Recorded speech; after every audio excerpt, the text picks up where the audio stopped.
Welcome, everyone in the United States, Canada, and around the world to another inspiring episode of It's a Wrap with Rap, the podcast that shares real stories of hope, resilience, and purpose. I am your host, Ron Rappaport. Today we have an extraordinary guest joining us, Judy Kim Cage, author of her new powerful book, Super Survivor: How Denial, Resistance, and Persistence Can Lead to Success and a Better Life After Stroke. Judy's story is one of courage, faith, and transformation after surviving a life-changing stroke. Judy doesn't just chronicle her recovery, she shows us how the human spirit can rise even stronger after adversity. Judy, welcome to the podcast. It's such an honor to have you with us today. Thank you, Sharon, for having me. Well, you're more than welcome, and we're so honored to have you. Now, Judy, let's start at the beginning. Can you take us back to the day of your stroke? What do you remember most about that experience and how it changed your life in an instant? Ooh. Well, now, it was back on January 20th, 2019. Okay. Um, my husband and I had just come to visit Atlanta, Georgia, to see his oldest daughter and her now husband. We had dinner, by the stadium. And then we said, let's have lunch tomorrow. Um, Went back to the hotel, and at about 4 in the morning, I was told, I woke up screaming, Wow. very, very, very loudly in pain. Um, I, um, I just remember the basically a lot of darkness and feeling as though it was constantly nighttime, whereas I was told it was not. It was during the day. Um, I had numbness and tingling, and this really, really, really bad headache, like the worst headache you've ever had, just on my right side. And I just remember thinking, um, this can't possibly be anything else other than a TIA, Yeah. a mini stroke, Yeah. which I'd had many, many times since the age of 4. Um, and the pain continued. My body became paralyzed. My husband had to take me to the bathroom by rigging a set of bed sheets and transporting me over because I couldn't walk. I didn't So realize I sort of like a couldn't move. gurney, in other words. Yeah, Yeah.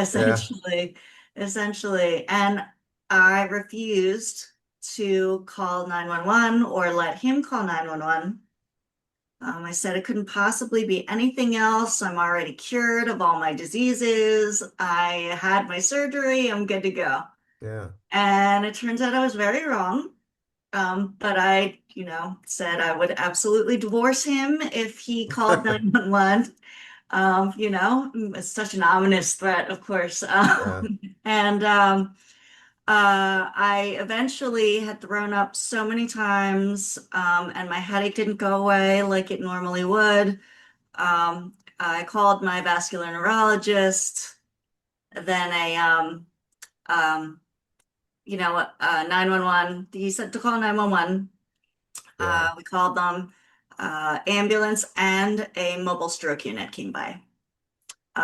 They did a number of scans. They had me talk with a neurologist over telecall.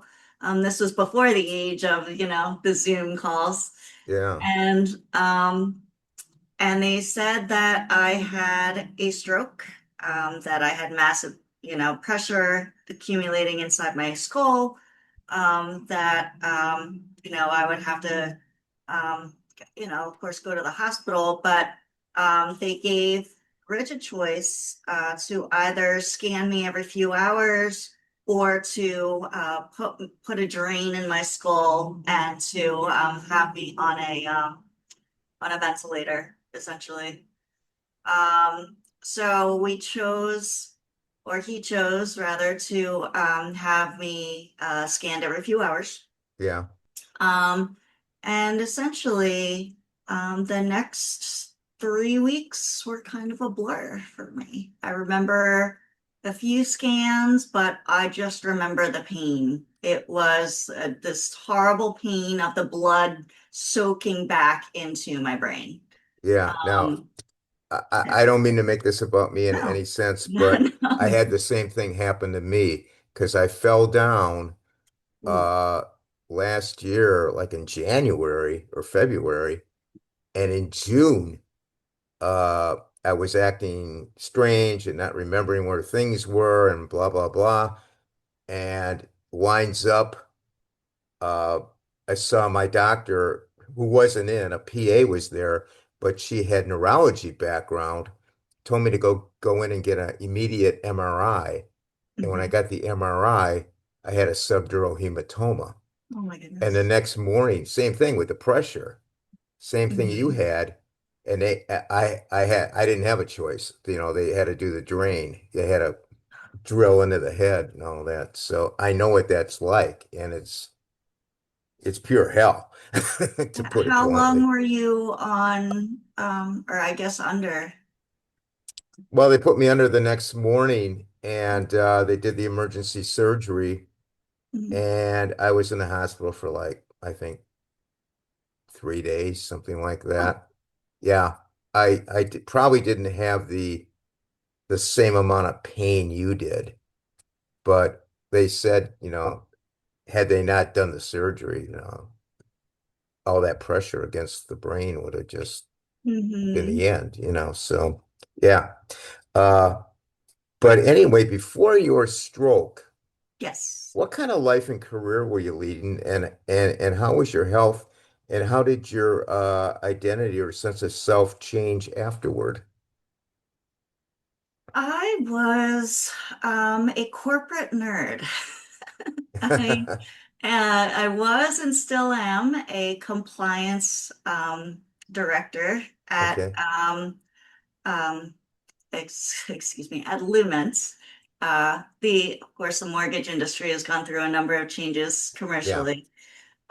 We absolutely don't have to go into that at all. No. It is just that I had, finally gotten the job of my dreams. I had, cultivated everything into this position after, beginning to work in 2001, after graduating from undergrad. And I had this position where I was flying back to Columbus, Ohio, every other week. So I'd spend the week there, fly home for the weekend, and the next week working out of an office, and that was rented for me, and then come back. And I did that for the entirety of 2018. And Wow. then it was in January of 2019 that my body must have said, okay, Judy, enough. Yeah. It's time for a break now. And that is when the stroke happened. So I was, as my friend Kathleen says, moving and grooving. I was, just so pleased with where I was in my career. And I had had these brain surgeries back in 2008. So Okay. I thought, I had been diagnosed with what's known as moya moya. It's a rare cerebrovascular disorder. And so to mitigate the blood flow not going to the brain, your brain forms these collateral vessels, which then have very thin walls. And because I had these very thin walls and a combination of that and high blood pressure, that's Yeah. what causes the hemorrhagic stroke. It's usually found in children. I had my surgeries performed at Children's Hospital in Boston. Um, and of course, I thought, that was the only thing that they could do. I basically had the cure for the disorder by having the surgery. And I had survived for 10 years without major incident, Yeah. with barely a headache, barely any pins and needles. Occasionally I would have high blood pressure when I had stress, but I really hadn't thought too much about it. The only thing, if I ever had a headache, I'd be going into the ER. They'd say, well, there's really nothing we can do. I mean, the next thing to do would be to have another surgery, and they would put those burr holes in my skull, ironically, um, Yeah. to Which I had. to Yeah. let the pressure come out. Yeah. So I just figured everything was fine. I was going to keep pushing along, keep being ambitious and stubborn, and then I had my body taken away from me. Everything that I knew in the sense of reality, in the sense of function, and what we've gotten accustomed to, walking, speaking, clearly, with speed, um, being able to button your shirts or tie your shoes, being able to eat with both hands or even just to use the left hand.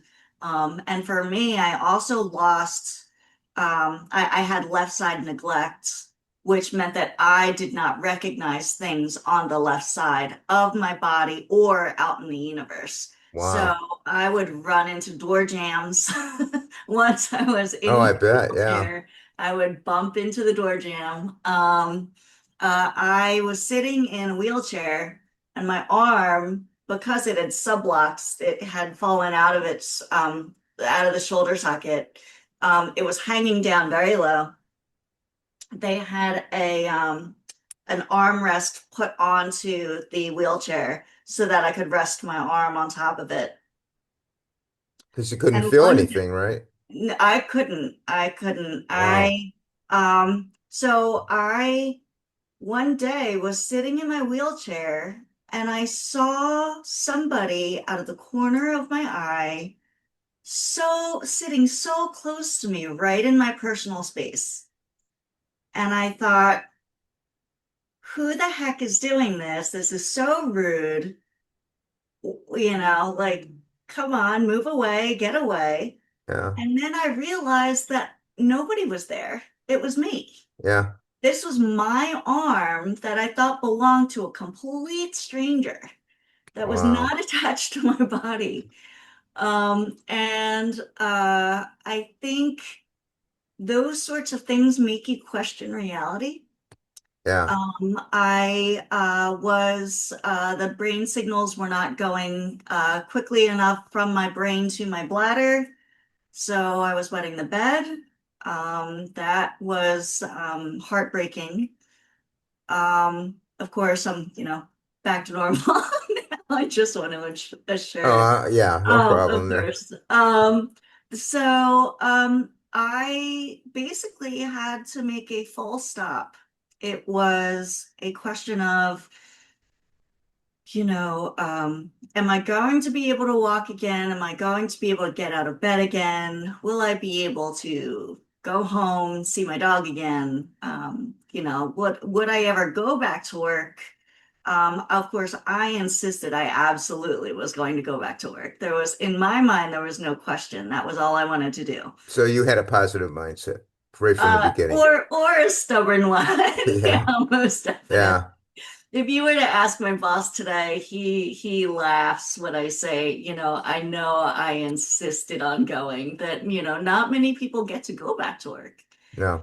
Definitely not full time, and then definitely not get a promotion, after that 5 years. And I was able to do that probably, and I call it because of my denial and resistance to Yeah, it. and And we're gonna talk about that absolutely, in a yeah, second. yeah. What was the most difficult part of your recovery? Was it physical, mental, or emotional? I think it was mental and emotional. And I only say that because the physical part of it was definitely challenging. Yeah. But I can say it now because I'm on the other side of it. Yeah. To have to learn to walk again, just not being able to, and realizing that, and just realizing that I couldn't get up and do whatever it was that I wanted to do or was able to do before, that was just so disheartening. Yeah. Or again, the reality of, you know, existence was not there anymore. That everything that I had trusted wasn't there. And so once and my physicality came back pretty quickly. I was walking by the time I left McGee. Um, Inpatient, and then I eventually did 2 rounds of outpatient, but after one round, I said, okay, I'm going to go back to Columbus. We're going to see, let's test this out. Yeah. And I think so then the mental part of it was absolutely the most challenging because you question, why did this happen? Um, what's going on? What do I do now? I survived. Wait, what am I supposed to do now? If I can't go to work, then who am I? Um, and also, uh, seeing my family and friends without them giving me the saddest, most pitiful eyes you've ever seen. Yeah. um, Sitting in the hospital or laying in the hospital, that was tough. And then the odd part about that is on the flip side, I'm so well recovered that I'll be going out to dinner or going shopping with my girlfriends, and they just assume everything's fine because I look absolutely fine. Yeah. But there's isolation, there's loneliness, there is this feeling of, oh my gosh, nobody else could possibly understand unless they went through the same thing. Yeah. Yeah. And it is basically like I was picked up and I was moved way over here.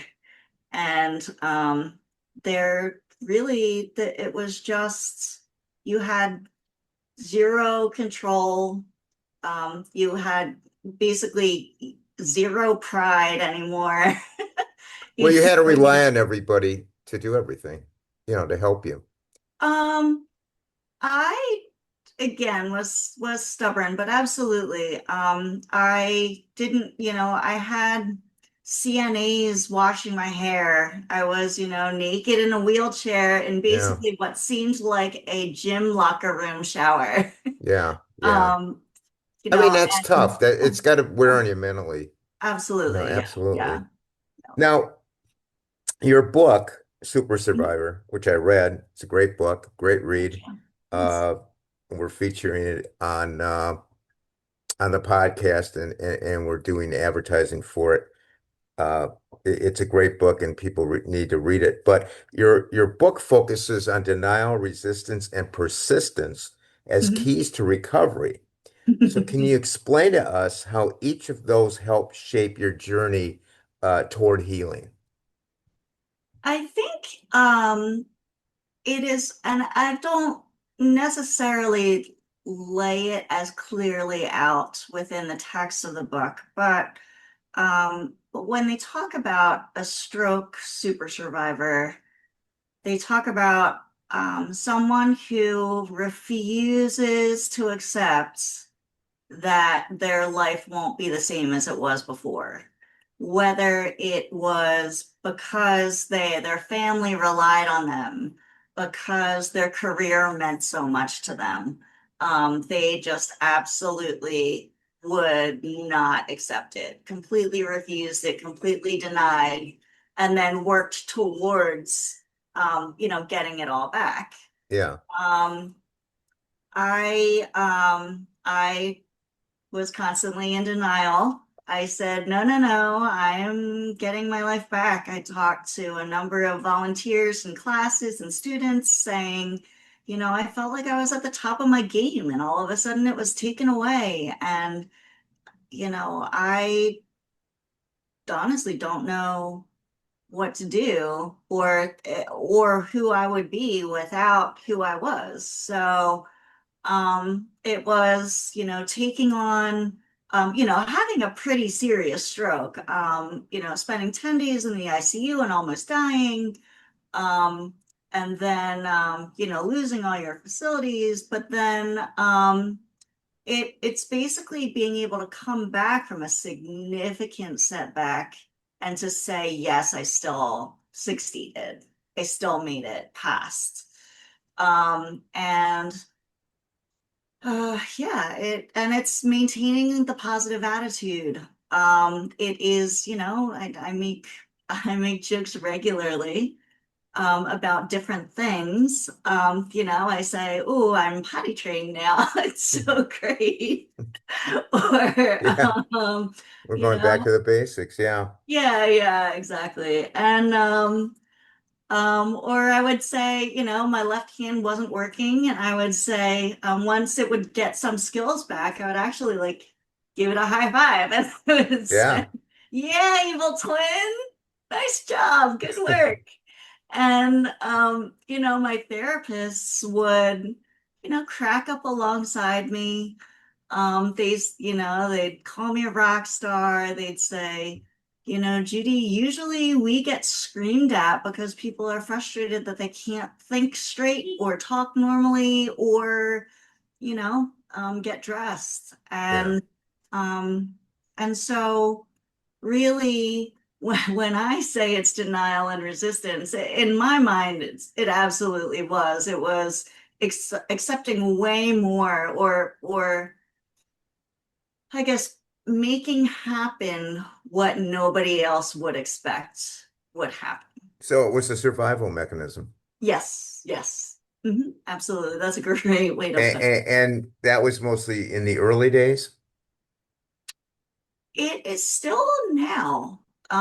There are still times when now, I mean, after the 5 year mark passed, I said, I life is absolutely too short. I'm going to go ride the rides or, like take the trips and go have the fun. Yeah, Because I realized that I had the second chance now. yeah, Um, absolutely, and absolutely. I was given this opportunity to live a happy life, whereas the past, or like the old Judy wouldn't have necessarily known that, she was stuck in her funk. She was stuck in, like probably needing a few more years of therapy. Whereas, now, it totally gives you a completely different perspective. Um, and then, you value time for what it is. You value your energy. Um, and that has opened up so many doors, and so much joy. Yeah,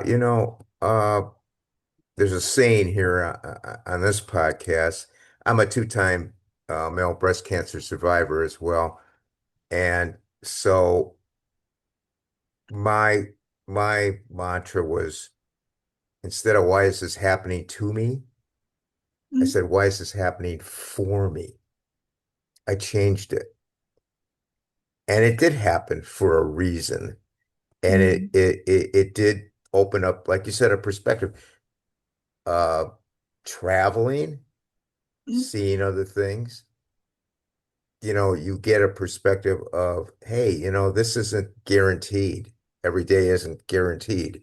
And you and me survived, and we have to, find our purpose. You know, mm. there's more to life than just going to the office. You know, you have to, there's much more. And you realize that once you've been through that. Now, resistance can sound like a struggle, yet in your story, it seems to have been a source of strength. How did resisting your limitations help you move forward? Oh my goodness. Well, I would define it as uh, so we have I guess, well, everyone has a limitation of energy, like Yeah. only a capacity to go so far. Yeah. And along with my long-term disability function, the fact that I could only work so many hours in a week, I was limited to, I think, 80% of my full-time hours before I would be, basically kicked off the support. Um, I I have a very task and deadline oriented job, so of course I wanted to get as many of those done and done well as possible. So I would overwork. I would work, work, work, work, work. And then during these deadline periods, I would be working full time or more. My capacity, of course, was limited though. So I would work incredibly hard, get it done, and then I would be out, just shattered, um, for, like the next, I was basically working half time for the next 2 weeks after that Yeah. because I had overdone it. There are times when I lost the ability to speak for 3 days. My speed was way low. I could barely get up off the sofa. My mindset in terms of bringing inputs in, like watching TV, listening to music, forget that. I mean, if, a car goes by and the noise is too loud, or a motorbike goes by, and, I mean, that can be torturous and draining. And I would constantly test that boundary. I would do it over and over and over and over again. Deadline passes, I make it, fall down, do it again, and do it again, and do it again. And I would recover. But your body and your mind tells you that it recovers on its own time once you pushed it too far. Yeah. But again, that's where I resisted that limitation. I said, no, no, no. And I do that to this day. You I fall off the horse, but you get back up. absolutely, and I am so stubborn and I say, let me do it again. Let me test it again. Let me do more this time and let me do more this time. And there are times, actually, probably, yeah, there was a time last month where I had to do a full stop for 3 days. Yeah. And I still, after the 3 days, I thought I'd be better, but I kept working. And then I would find out that I had little mistakes pretty much sprinkled out throughout, my projects. Oh, sure. And but I think that without pushing those limits, without constantly trying, without just seeing what was possible, I don't think I would have expanded or utilized my neuroplasticity as much as I did. So I was able to, I mean, I'm taking baby steps in a way, but then I'm building upon that foundation. Yeah. So that's what kept propelling me forward. And persistence. What does persistence look like on the hardest days, when progress feels painfully slow? These are amazing, Ron. Um, I, it is me telling my brain to shut up. It is saying you can keep going, Judy. You're gonna be fine. You're just keep going, keep doing Yeah. it. And then you can relax later. When people say they can sleep when they're dead, I mean, this is really, testing that limit. Yeah. Um, but yeah, no, it's me saying, all right, no, no, no, I'm gonna keep trying, gonna keep trying.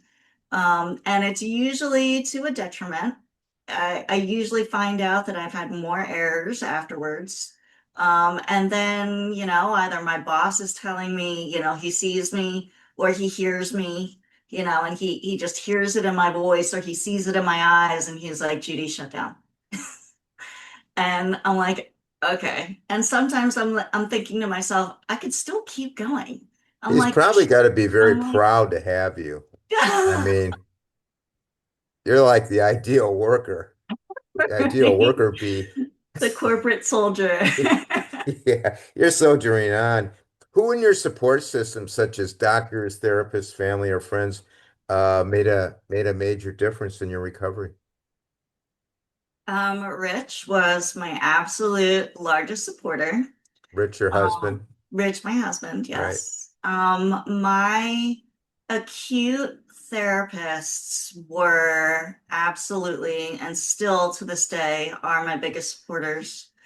My very first physical therapist, Maria, she basically was teaching me how to sit up and to stay up for a while.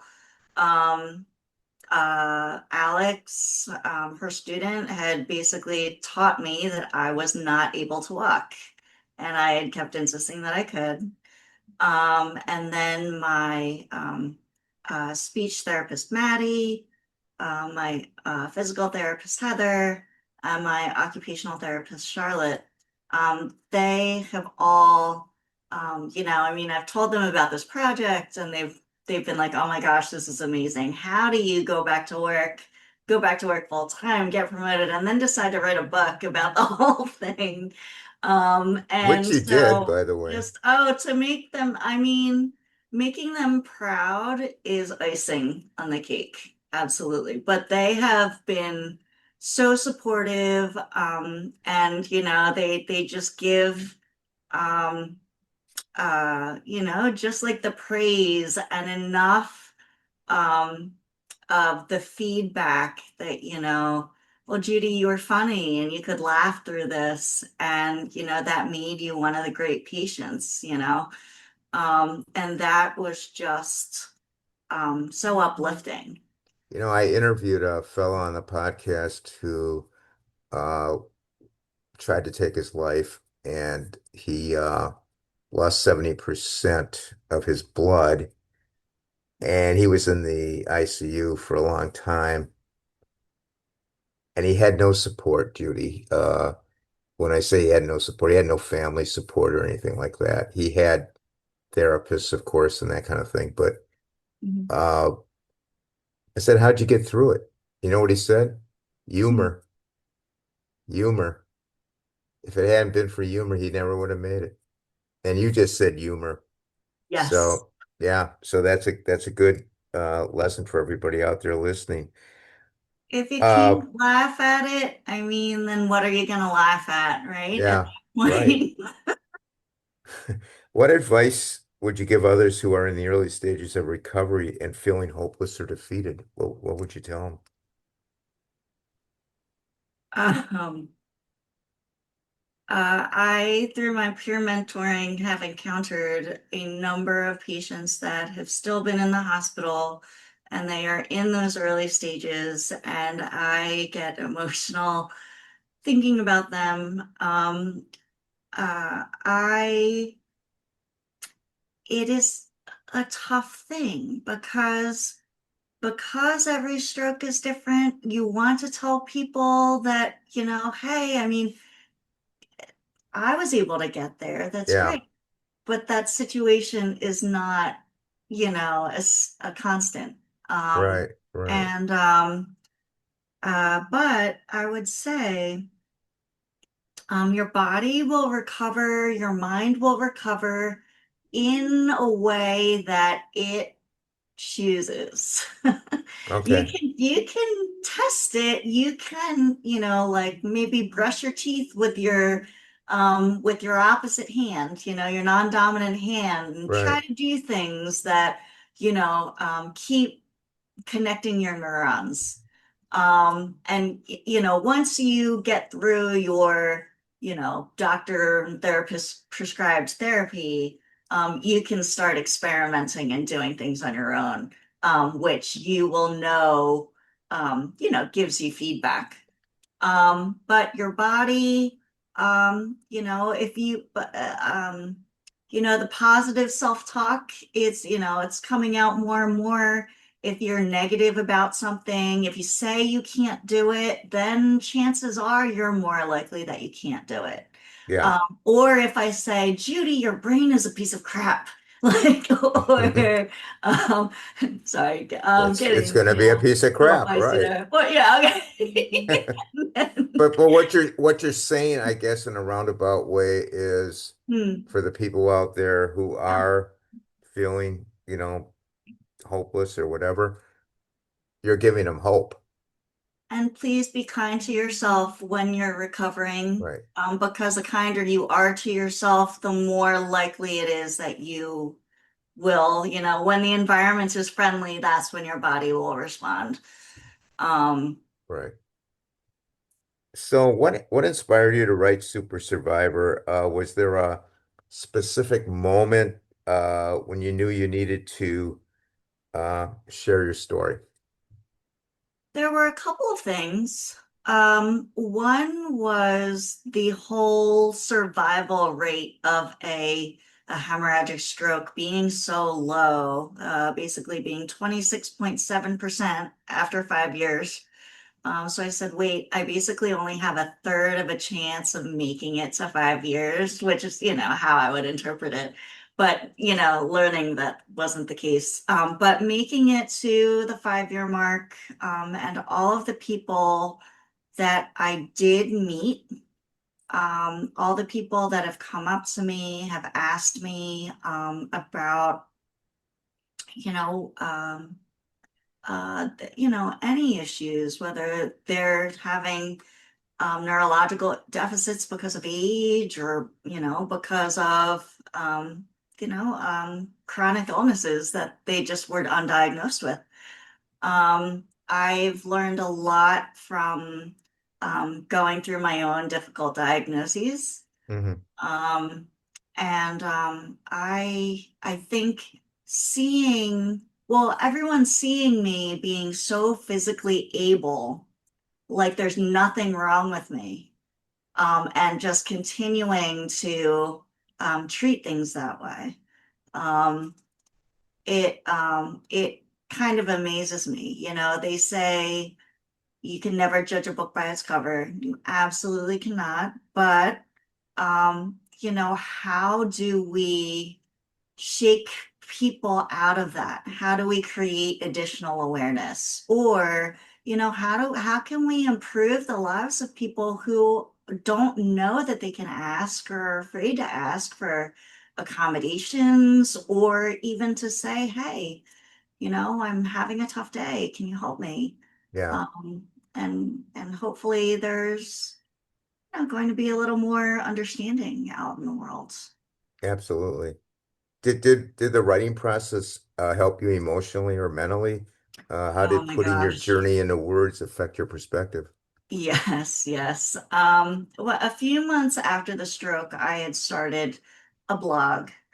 And doing that and actually documenting these, moments in time was absolutely helpful. It definitely helps me work through emotions that I couldn't share with anybody else. If my boss or if other coworkers said, "How are you doing?" And I'm like, well, what do you want to know? Yeah, Do you want honesty? Are you sure? Um, and so those sorts of feelings I was able to process through writing. And then the entire process of putting it into book form, yeah. and then even dealing with the people in the publishing industry or, Well, the I heard publishing that's pretty industry. tough. It is, yeah. It is. Yeah, It's so different because now I'm encountering more and more people with chronic illnesses or with, medical difficulties, and so, I'm feeling more and more supported and understood by, an environment of my population now. But, right. but gosh, I mean, trying to explain. Um, what it's like to have a stroke or to live with these deficits to somebody who's never been sick before, and who Right. thrives on, business, Yeah. essentially. Yeah, it's hard. So I that brought a lot of awareness to I me. mean, are you still going through any therapies right now? I use little gadgets here and there, and then I'll Okay. do different physical therapies on my own. And I go, I'm in talk therapy, which I'd been in, years before the stroke as well. Um, but, um, but essentially, I've kind of, um, I'll have different tools out there. There's my stress ball. If I squeeze it a lot using my left hand, I start feeling tingles come back into my left hand. Yeah. And I'll do things like that. I'll put these insoles into my shoe, which have these little like almost little raised nubs on them, so that I'll constantly be feeling with my foot, reminding my left foot that it's there. See, Um, the interesting thing so yeah. that you're telling me is when people see you physically or they see me physically, Mhm. I mean, I'm still going through some cancer treatments and things, and I still have my issues. But if you looked at me, you'd say there's nothing wrong with Yeah. you, and nobody really understands that this stuff, it's not just like, oh, I went to the hospital for 6 weeks, they discharged me, boom, it's over. It doesn't work like that. No, It's always collateral damage. There's always something going on. there's So, always a yeah. compensation we're doing. And people don't understand it. I mean, maybe they will listening to this.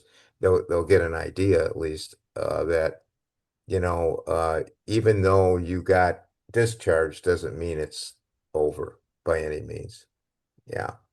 Now This feels looking like just the back, beginning. what has your stroke taught you about gratitude, purpose, and what true success means?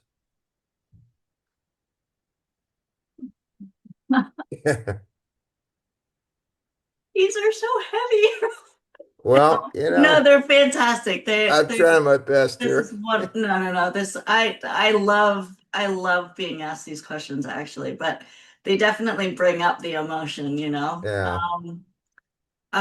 Gratitude, gosh. I see it in multiple moments in every day.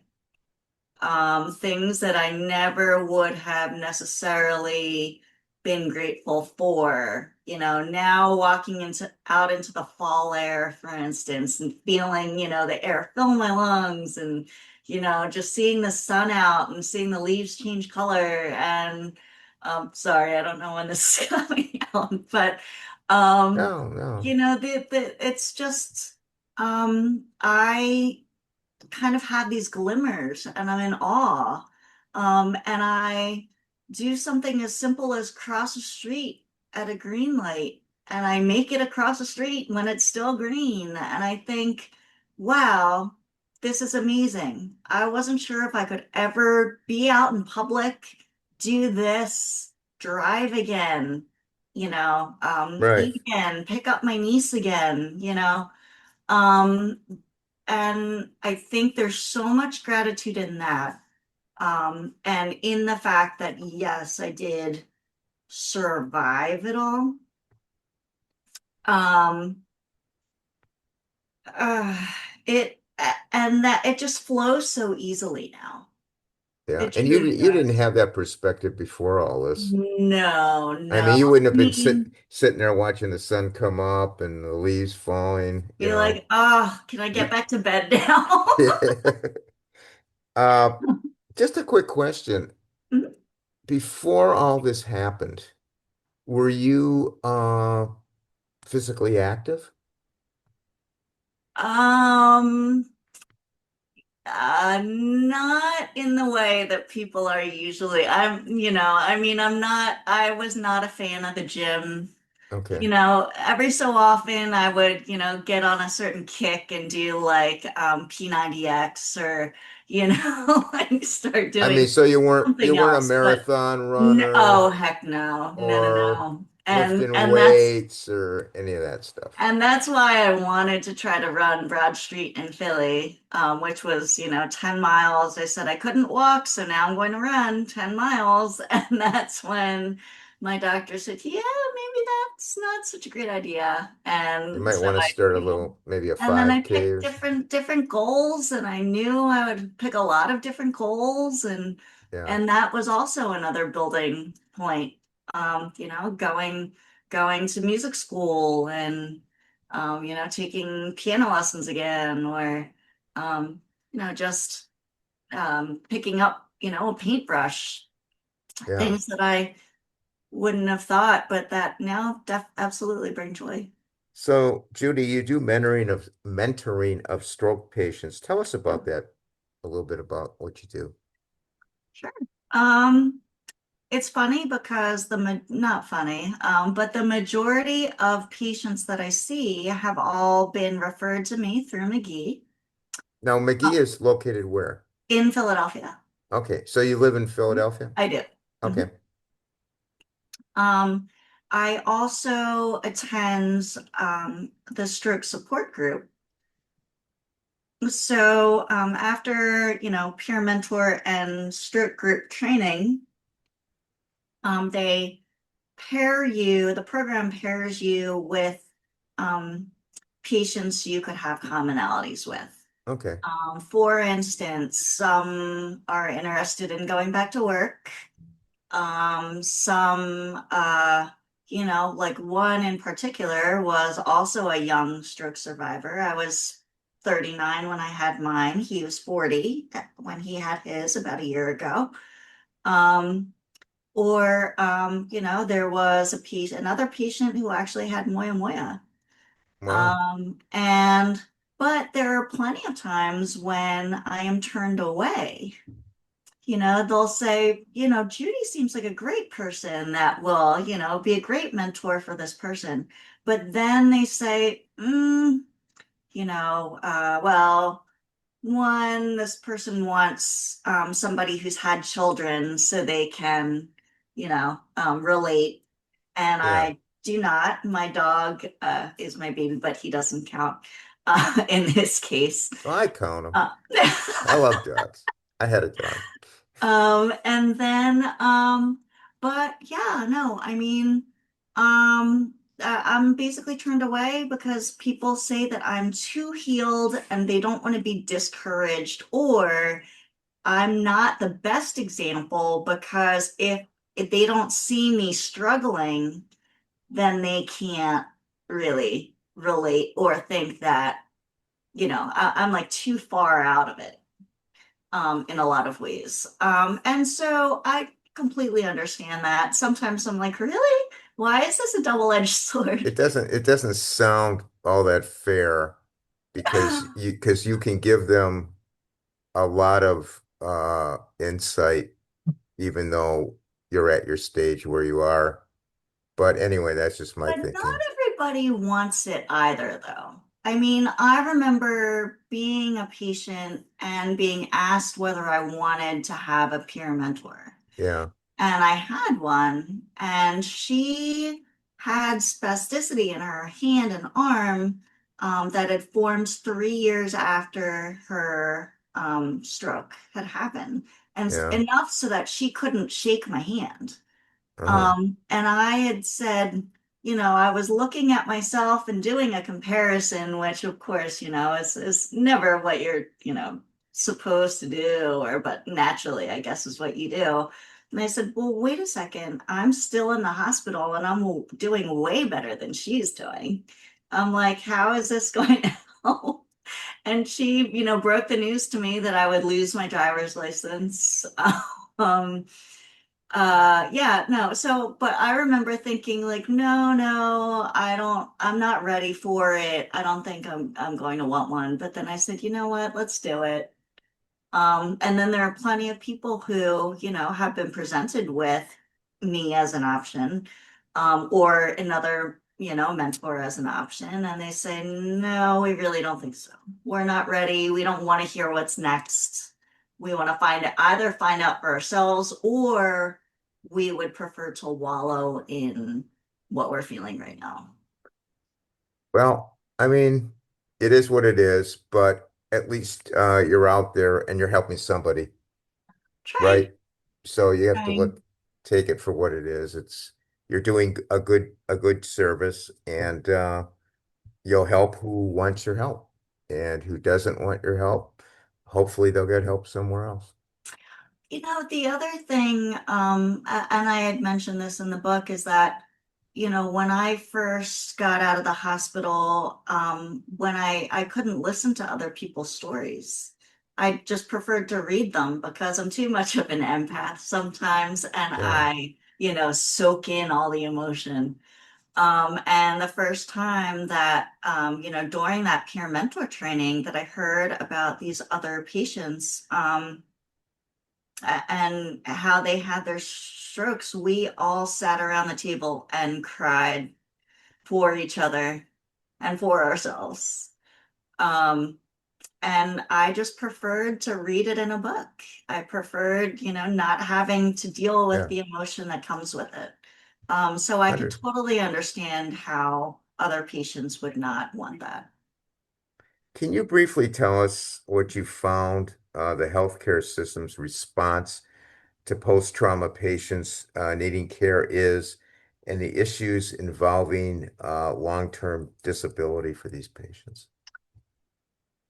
Ooh, long-term disability. Well, they're okay, so they're two large and very separate entities.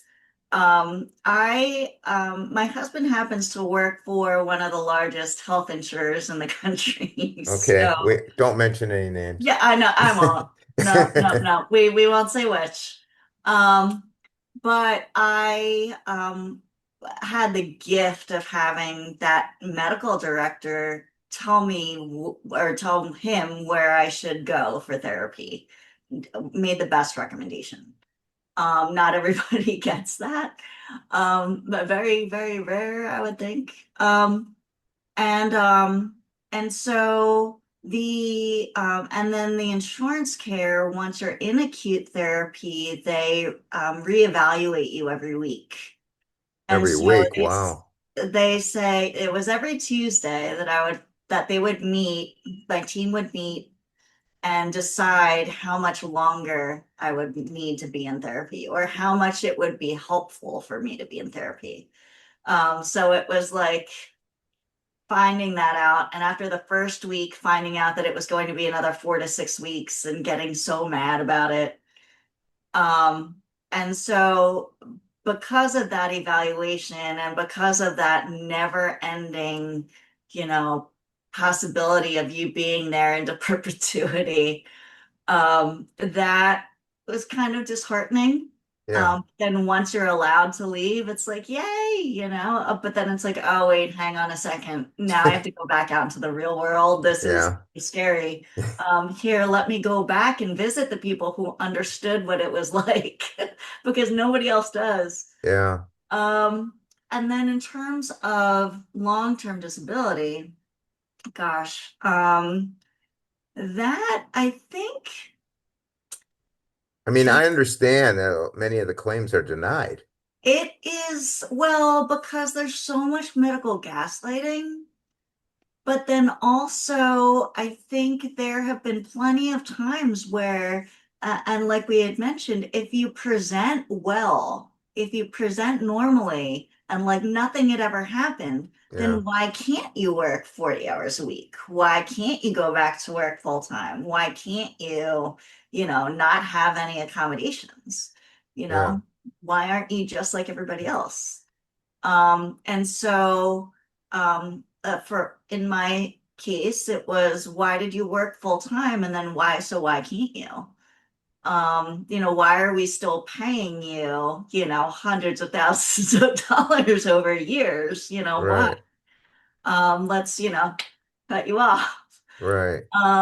And so, I would get hostility. I would get questions if I missed an appointment. They would send me to their own doctor who also had to do his full evaluation, like from the start of whether I was sick or not. And he's like, "Oh yeah, she's had a stroke." You know, she, Yeah. you know. A lot of bureaucracy. Yes, yes, yes. So much paperwork, organizations and doctors' offices that say, sorry, we don't have a full-time staff that can fill out your paperwork, but we'll give you the reports, and you can turn them in. Um, it's having to deal with that bureaucracy, but then also because they're protecting the corporation Yeah. and the company I work for is amazing and has been since the beginning. But they say they rely on that long-term disability system. And so in doing that, well, they kind of had to go along with their rules. And so they didn't have a ton of control over it. Yeah. And so I would get these letters with a ton of, these italic legalese paragraphs, saying that according to your employment contract, blah, blah, blah. And I would say, okay, this sounds kind of menacing. What do we do here? I'm, doing the best I can. The purpose is for me to get back to full time, not so that I can just skate and get paid for doing nothing. Right. But I think that sometimes is a lot of their mentality when they're interviewing their patients or um, when they say, oh, people are just, inherently lazy and, they like getting paid for doing nothing. And, you've got to prove that you are sick or that you can't do it. Yeah. And that's a really negative way to exist. No. Yeah. So, if our listeners and viewers take away just one message from the book Super Survivor, what do you hope that message would be? Only one. Yeah, let's go with the one. For brevity's um, sake. gosh, yeah, no. Oh gosh. My largest hope that I would never wish for anyone would be to experience life the way I do now without having to have gone through all of this. And is it possible? Yeah, I think so, because you can try to have a bigger appreciation for the things you have and not think about the things you're lacking or just have an appreciation of joy and love and all the hokey things, right? Right. um Kiss your dogs, like kiss your loved ones, hug them, tell them you love them. um Maximize your time, make the most out of it. Of course, with limits, Yeah, of course. um, especially physical limits, but, there's so many gifts, that we are given and that we take for granted. Um, and things that we just assume. And I'm just hoping that when people see me and, see this normal looking person and everything that she's been through, that there is a way to make it through. And a way to make it through difficult times, challenges, and to do it with grace. Well, that's great, a great message. Judy, your story is a powerful reminder that even in life's darkest moments, we can find meaning, hope, and a new beginning. Thank you for sharing your honesty and inspiration with us today. For those who want to contact Judy, you can find her on Instagram at Judy Kim Cage, the author page. Now, I highly encourage our audience to pick up Judy's book, Super Survivor. It's available on Amazon or wherever books are sold. I personally feel, after reading the book, that it is for anyone who has ever faced something that made them question who they are and what comes next. It is for anyone who has to rebuild their life after it's fallen apart. Please remember, if you or someone you love is facing a major challenge, this book shows that recovery isn't just about surviving, it's about thriving. Now, for people who have comments and suggestions for the podcast, you can email me at it's a wrap with rap at gmail.com. Our website is it's a wrap with rap .com. We have a Facebook group. It's a private Facebook group. You can email me if you want to get in, and that's on Facebook. It's called It's a Wrap with Rap. We're on Instagram. It's a Wrap with Rap podcast. We're on X at Rapper, WRAPPER 130. And all the episodes are on YouTube. It's a Wrap with Rap, the podcast uncut. I want to thank everyone for listening. Please stay safe out there. And for now, it's a wrap.